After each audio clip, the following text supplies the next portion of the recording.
Hello বন্ধুরা, কেমন আছো সবাই? আশা করছি সবাই খুব ভালো আছো আর তোমাদের পড়াশোনাও খুব ভালো চলছে। তো আজ সকাল সকাল ঘুম থেকে উঠে মনে হলো যে আজকে একটা ভিডিও করি। অনেক দিন ভিডিও করি না, আর তোমাদের সাথেও কিছু শেয়ার করা হয় না, কোনো কথা হয় না।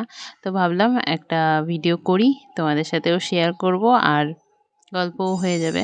তো যাই হোক, আজকে সকাল সকাল উঠে পড়ানো আছে, উঠেছি একটু আগে, তো হাতে টাইম আছে দেখে ভাবলাম আগে বিছানা টিছানা গুছিয়ে নিয়ে একটা এনটিপিসির রিজনিং ক্লাস করব, যেটা RWA এই চ্যানেল থেকে।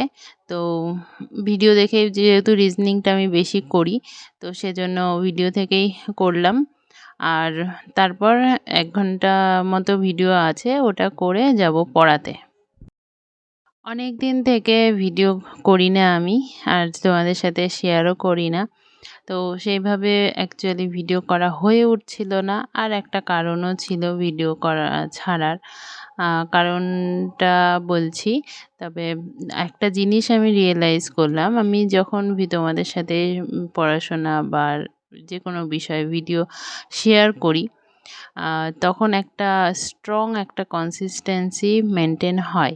আর ভিডিও শেয়ার না করলে কনসিস্টেন্স থাকি, কিন্তু সেইভাবে প্রপারলি কোনো কিছু হয় না।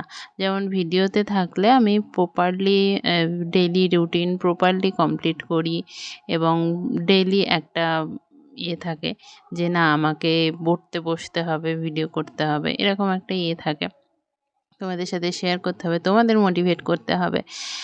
তো সেইটা থাকে। তো কিন্তু ভিডিও ছেড়ে দিলে না আমি তোমাদের মোটিভেশন দেই, না আমি নিজে মোটিভেটেড হই। যখন ডিপ্রেসড হয় তখন একদম ডিপ্রেস হয়ে যাই। তো যাই হোক, ভেবেছিলাম যে এই 2-3 মাসে একটু বেশি টাইম দেব পড়াশোনায়। তা ওই জন্য ভিডিওটা ছেড়েছিলাম অ্যাকচুয়ালি।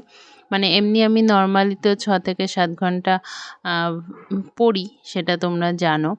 তো সেখানে একটু ভেবেছিলাম আরেকটু বাড়িয়ে দেব পড়াশোনাটা, কারণ ভিডিও করতে, সেগুলো এডিটিং, আপলোড, এগুলো করতে তো একটা টাইম যায়, আরও এক্সট্রা কাজ থাকে। তো সেজন্য ভেবেছিলাম ভিডিওটা কিছুদিন স্টপ করি। তো স্টপ করে কিছুদিন একটু বেশি টাইম পড়ে সিলেবাসটা খুব ভালোভাবে রিভিশন করে নিয়ে তারপরে আবার তোমাদের সাথে সব কিছু শেয়ার করব।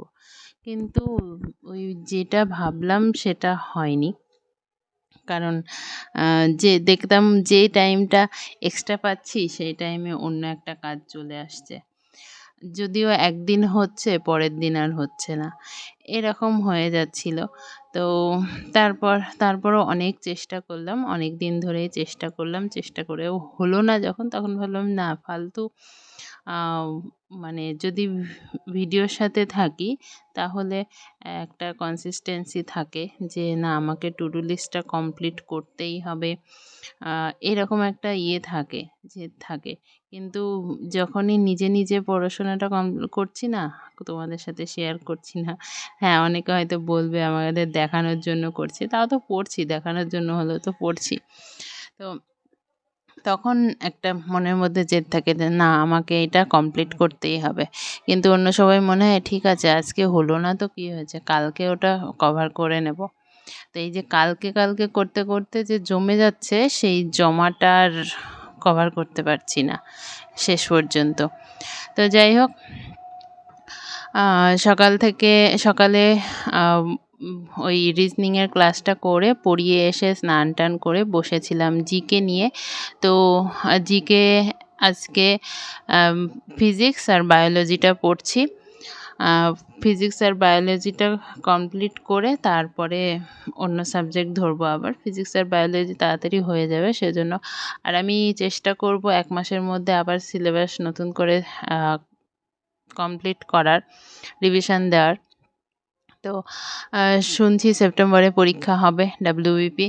তো যদি সেপ্টেম্বরে হয় তাহলে সেপ্টেম্বরেই হবে যেটা আমার আমি বুঝতে পারছি, কারণ সেপ্টেম্বরে পরীক্ষা হলে ডিসেম্বর জানুয়ারি নাগাদ ফিজিক্যাল হবে, তারপর জয়েনিং, তারপর ভোট। তো ভোটের আগে যদি পরীক্ষা হয় সেপ্টেম্বরেই হবে, তারপর যদি না হয় তাহলে হবে না আর, এটা আমার ধারণা। তো যাই হোক, তারপরে আম, পরে দুপুরে পড়লাম জিকেটা পড়ে, তারপরে আমার আবার পড়ানো ছিল, পড়িয়ে টড়িয়ে এসে রাতে বসেছিলাম ইংলিশ নিয়ে। আর জিকের যেহেতু দুটো সাবজেক্ট পড়ছি, জিকের একটা সাবজেক্ট মানে ফিজিক্স হয়েছিল পড়া, রাতে বায়োলজি পড়লাম, তারপর ইংলিশ পড়লাম। তো বায়োলজি পড়তে পড়তে খুব মশা কামড়াচ্ছিল, ওই জন্য যে দেখো মশারি টাঙিয়ে নিয়েছি, তারপরে বসেছি। তো এখন ইংলিশ পড়ছি, ইংলিশ পড়ে তারপরে করব হচ্ছে যে এমসিকিউ বইটা নিয়েছিলাম, তোমাদের দেখিয়েছি সেইটা তাপতি পাবলিকেশনের। তো এমসিকিউ বইটা থেকে হিস্ট্রি করব। তো আমার জিকে থেকে 3টে সাবজেক্ট রিভিশন একসাথে হয়ে যাবে। তো আজকে আর ম্যাথ করা হয়নি, কারণ দুপুরবেলাটা একটু বেরিয়েছিলাম, একটু কাজ ছিল, তো সেজন্য আর ম্যাথ করাটা হলো না। তো এই আজকের মতো পড়াশোনা। তো তোমাদের পড়াশোনা কেমন কি চলছে, আর তোমরা কি মনে করো সেপ্টেম্বরে কি এক্সাম হবে? তোমাদের কি ধারণা? তো আমাকে অবশ্যই কমেন্ট করে জানিও, আমারও একটা আইডিয়া আসবে। আমি তো এসব বিষয়ে তেমন একটা মানে এক্সপার্ট নই, বা এই বিষয়গুলোতে আমি তো আপডেট আপডেট চ্যানেল না আমার।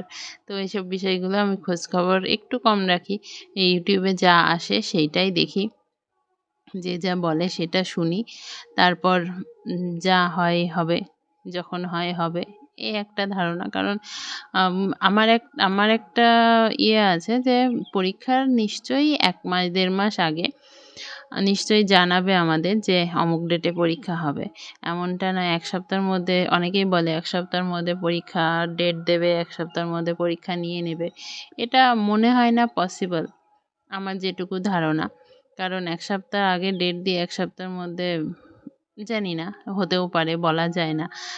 আমাদের রাজ্যে অনেক কিছুই হয়, আবার অনেক কিছুই হয় না।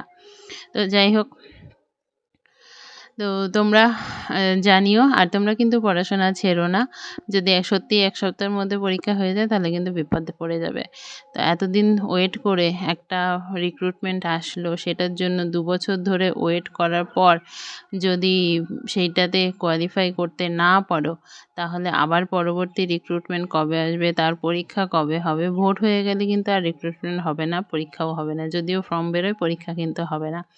তো এইটা মাথায় রেখে তোমরা পড়াশোনা করো। তো আজকের মতো আমার পড়াশোনা এখানে কমপ্লিট। এই যে দেখো 12টা বেজে গেছে, আমি এখন শুয়ে পড়বো।